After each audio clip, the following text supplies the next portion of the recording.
Okay. 30 years of actions. 30 years of action. 30 years of action. 30 years of action. Well, Urutoro beto pe Uganda lo, well, kila wan lo pe Uganda lo, well, karo ko iwa bien pura tumchi be mo kene. Tum ka sese kuja be dim makete ni be no timme. So I want to call campaign. Well, no karo we mo. Ukelo na mele ukonywa na bon won ka watem pe pot ki u ka selo. Tino wo wa pe ba ko no. En ke no wa no mi wa bien wa pe ki u ka selo. Well, we don't konywa ke tam. When you are going to tell me, no, I'm not writing me over Karacha. And again, my kid, or kind, to put it on my poor better, or who we might be watching it, get a pair of what you want to get it here, or you could on you out my poor, Kakayan. Well, when no gun got you, what I want you. I thought.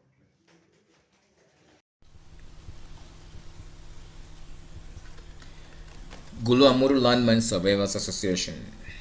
Together in Action, Investing in Action Project, July 1st to December 31st, 2021. With financial support from International Campaign to Ban Landmines and Cluster Munition Coalition. Background: Explosive Ordnance Network Survivors, formerly Gulamuru Landmine Survivors Association, is a registered not-for-profit organization founded by the landmine survivors in Gulu, then comprising of Amuru, Nwoya, Omoro, Gulu District, and Gulu City, northern Uganda in 2005. The objective of the report is to present the current situation of explosive ordnance survivors and their families in terms of their pathway from accident to recovery and to identify the unresolved needs in this process. In parallel, the report shows the capacity of governmental and non-governmental structures to provide support to mine/explosive remnants of war survivors. The results of this needs assessment will inform the development of further steps in mine victim assistance programming in Uganda and provide recommendations for eradicating gaps and strengthening existing capacities. To implement this needs assessment of landmine and explosive ordnance survivors and to prepare the report, Gulu Amuru Landmine Survivors Association was guided by International Mine Action Standards, the United Nations Policy on Victim Assistance in Mine Action and Assistance to Victims of Landmines and Explosive Remnants of War. According to the United Nations Policy on Victim Assistance in Mine Action, mine victim assistance is based on the following 6 spheres. 1. Data collection includes contextual analysis and a needs assessment as a starting point to understand the extent of the problem and anticipated challenges in addressing it. 2. Emergency and continuing medical care includes emergency first aid to the victim of the explosion and an ongoing medical care other than physical rehabilitation. 3. Physical and other rehabilitation includes physiotherapy as well as assistive and mobility devices. 4. Psychological and psychosocial support. 5. Social and economic inclusion, inclusive education as well as access to basic services and disability awareness. And 6.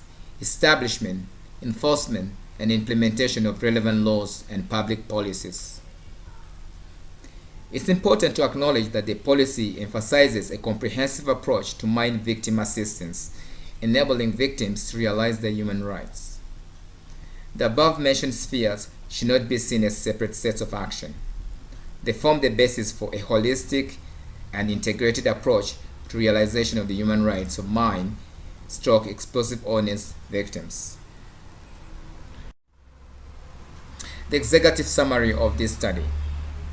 The report below summarizes data collected using 2 instruments: focus group discussions and key informant interviews as part of the Gulu Amuru Landmine Survivors Association research survey of war victims enlisted in their membership undertaken in the second half of 2021 across Acholi sub-region.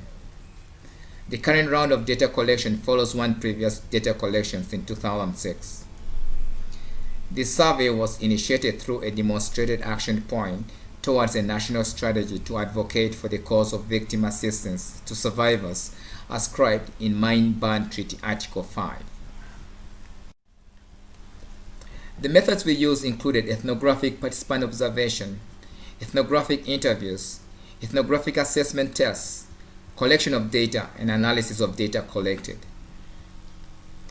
Together with data collected using a structured survey, we collected, collated, and analyzed experiences, views, and perceptions from the perspective of landmine and explosive ordnance survivors in relation to victim assistance capacities and needs, with the ultimate aim being that those in position to do so can provide support to address these needs. The general objectives of the study: to identify the perspective and assess the uptake of victim assistance services to landmine and explosive ordnance survivors in Uganda. And the specific objectives were three. 1. To assess the uptake of victim assistance services to landmine and explosive ordnance survivors in Uganda. 2. To identify challenges and outcry related to the uptake of victim assistance services to landmine and explosive ordnance survivors in Uganda. 3. To assess the awareness and perspectives of landmine and explosive ordnance survivors regarding the uptake of victim assistance services in Uganda. The underlying facts as we took this study were: Uganda declared itself mine-free coinciding with the 12th meeting of states, December 2012. For the 6 mine areas covering 1.6 km squared clearance operations, found and destroyed 4,314 anti-personnel mines, 42 air bombs, and 15 UXO. Additional 9,273 UXO and 20 anti-vehicle mines destroyed during operations. The total number of mine/explosive remnants of war casualties in Uganda is not known. Estimates by December 2016 put it at 2,792 casualties, that is 533 killed, 2,259 injured. A 2006 survey of mine and unexploded ordnance casualties in Gulu district determined that 3% of recorded casualties, that's 1,387 at the time, were caused by cluster munitions remnants. In 2016, the monitor identified 14 explosive remnants of war casualties in the Republic of Uganda from 2 incidents. It's not known how many casualties were registered after 2016. Our survey, however, uncovered a lady survivor of explosive ordnance that occurred 2020 in Nuwaya district. The total number of mine/explosive remnants of war casualties in then Gulu and Amuru districts was 865. Estimates put Ausua County at 174, Gulu Municipality at 73, Omoro County at 181, Nuwaya at 198, and Clark at 2,239. 239. This was findings in a survey carried out by Gulu Amuru Landman Survivors Association with financial support from NORAD through HAMO in 2006.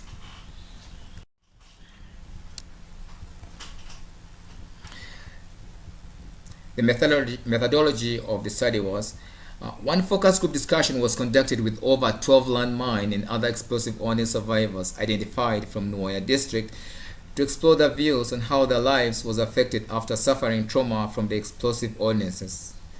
The focus group discussion was held in Kochkuma November 13, 2021.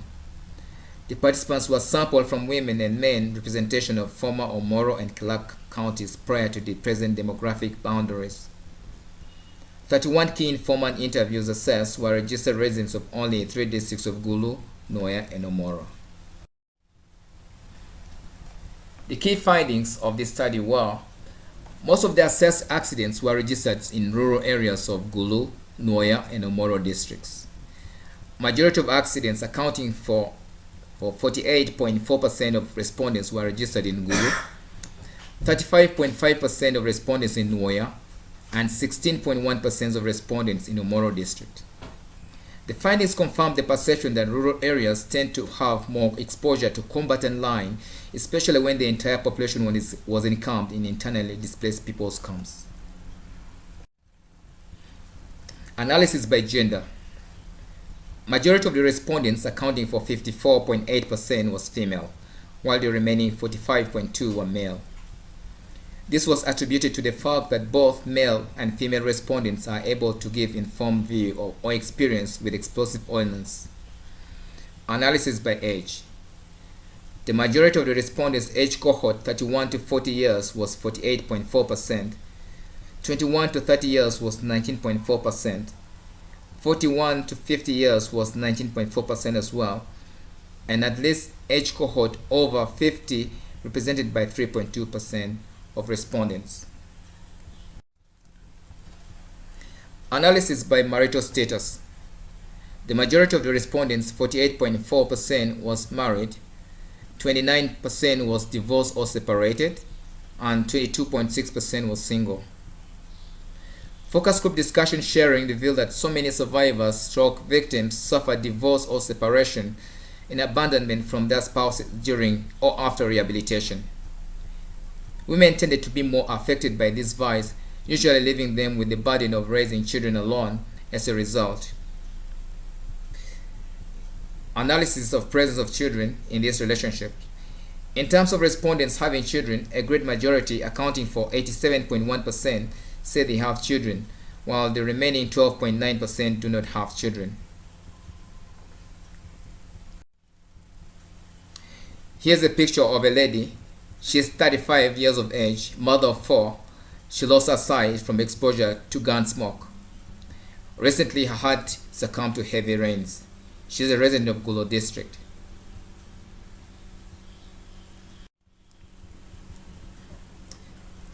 Analysis and comparison by age.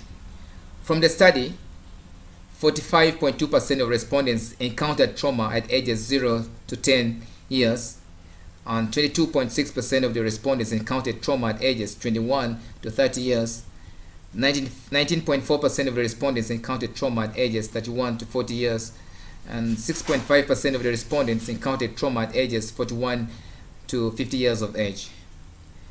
Considering today the majority of the respondents' age cohort 31 to 40 years was 48.4%, which corroborate the fact that these respondents assessed were probably 0 to 10 years in the period 1990 to the end of the millennium 2000.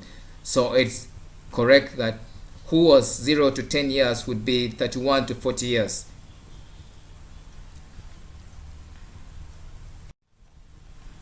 Analysis by year of trauma encountered.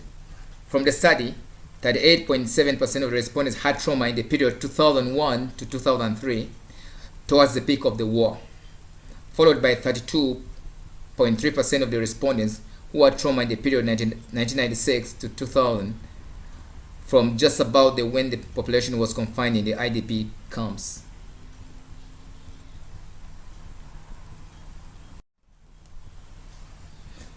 Analysis by treatment center. The study found out that 50% of respondents were treated and rehabilitated at Gulu Regional Referral Hospital. 36.8% of respondents got treatment and rehabilitation at Catholic-founded St. Mary Lacho Hospital. 13.3% of respondents revealed that their initial first aid and treatment were done in a different medical establishment other than Lacho and Gulu Regional Referral Hospital. Focus group discussion actually revealed that amputees were enjoying free routine replacement of prostheses for amputees done at Gulu Regional Referral Hospital, especially for victims before August 2002. Here is a video of one of the survivors, an amputee, who by virtue of getting rehabilitated, getting education, got a job at Gulu Regional Referral Hospital. Here's the story of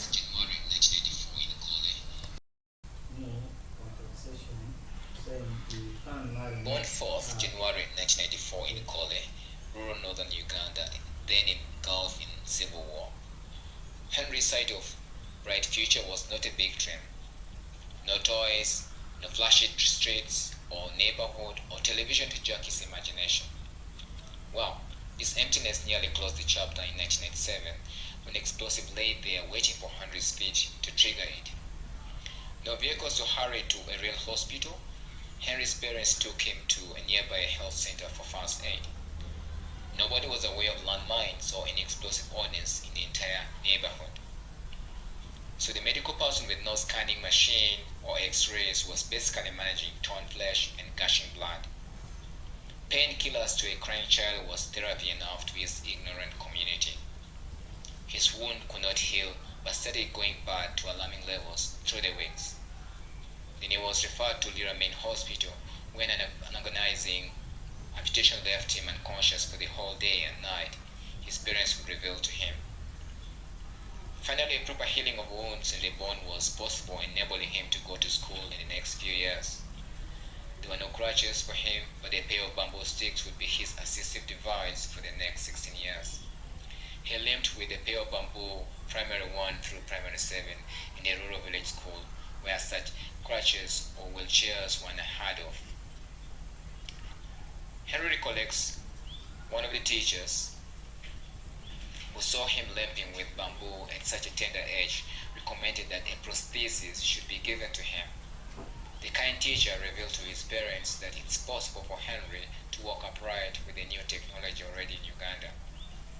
His parents did not have enough money for secondary education, and that should have been it for him as far as school was concerned. An opportunity for skills training in Entebbe sponsored by World Vision was suggested to his parents in 2012. He took it. After completion of training in shoe repair, Henry and another colleague were sent to Gulu Regional Referral Hospital Orthopedic Department for internship July and August 2014. His workmanship was pleasing in the sight of the technicians and administration in the brief span of internship. He was offered full-time employment opportunity in the department, where prostheses and the shoes thereof are made for amputees like himself. September 1st, 2014 was his official employment period, and he just made 7 years in the job. Henry is now happily married and able to look after his family thanks to his job. He is happy with what he earns, but hopes to continue upgrading his potentials to do much more than this.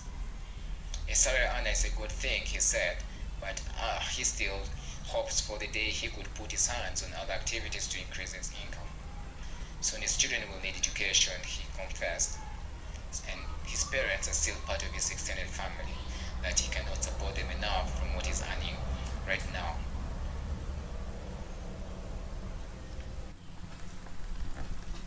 So that was Henry. Analysis by assistive device used. A huge majority of respondents, accounting for 58.1%, used prosthesis. 12.9% of respondents used crutches. 12.9% of respondents used walking sticks. 3.2% of respondents used white cane. Another 3.2% of respondents used hearing aid. 9.7% of respondents were listed as not having or using any assistive device. Focus group discussion participants singled out provision of artificial limbs or prosthesis for enabling amputees to walk upright and go about normal life, including continuing with school and work.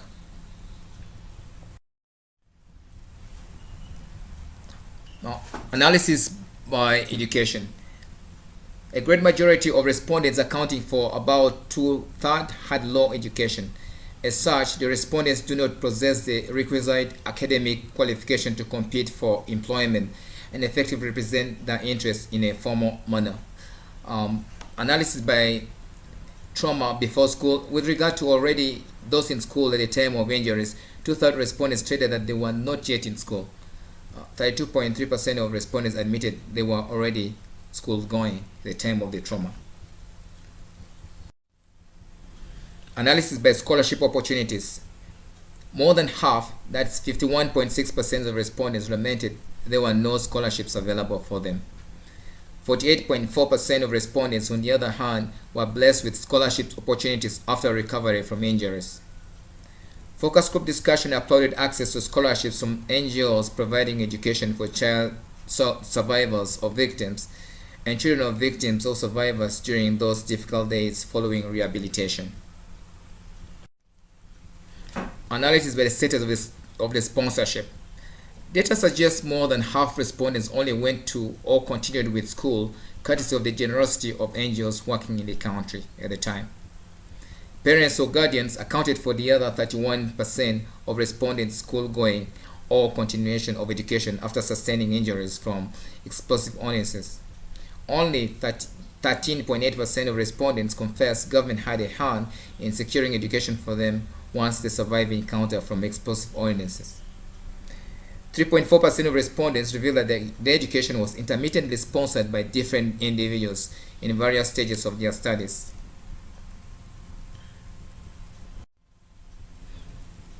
Then analysis by source of income. 28.7% of respondents revealed that their source of income was derived from small businesses of selling foodstuff and assorted items in stall or kiosks. 24.5% of respondents confessed that they had to rely on handouts from families, friends, well-wishers, and NGOs and other kind of people from time to time. 22.3% of respondents mentioned that they are engaged in peasant farming where they realize some meager income from animal and crop products. 12.8% of respondents mentioned that they provide unskilled labor services in garden, compound, domestic chores, and whatever ability can enable them obtain some income. It's a lady, 26 years of age, engaged in peasant farming after dropping out of school with having no employable skills. She's a resident of Omoro district. Analysis by source of income continues as 6.4% of respondents pride in contributing in the political leadership of their communities as councillors, representatives of persons with disabilities, where they are entitled to some enumerations and allowances. And 5.3% of respondents do actually have some kind of employment, mostly in the blue-collar level and sales assistance as source of income. Focus group discussion disclosed that some of them were beneficiaries of livelihood projects, gifting them livestock ranging from chicken, goats, pigs, and cattle from both government and NGOs.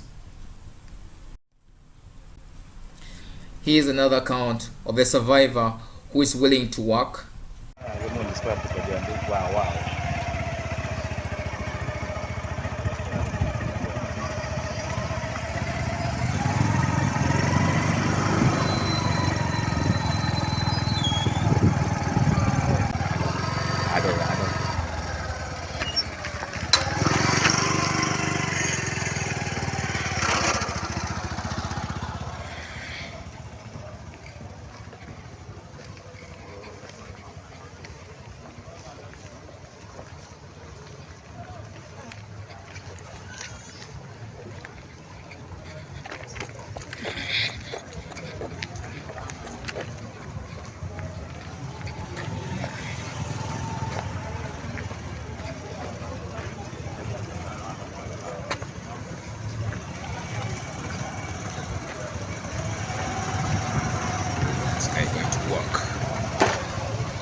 cái đó nó mày cút chia rồi bạn mày chắc có ăn xả vào này đi một cọt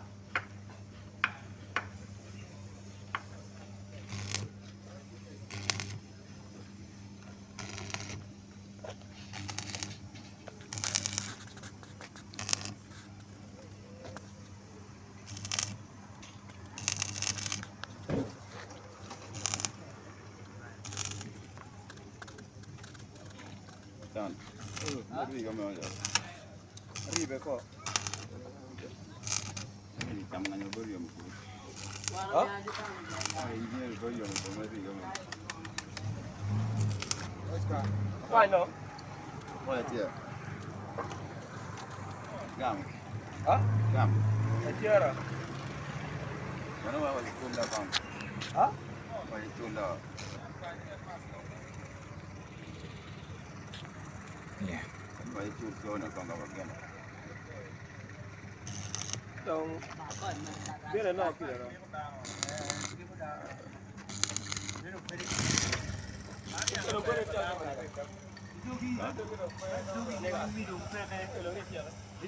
Awak tiada marah. Awak pura pura benar benar.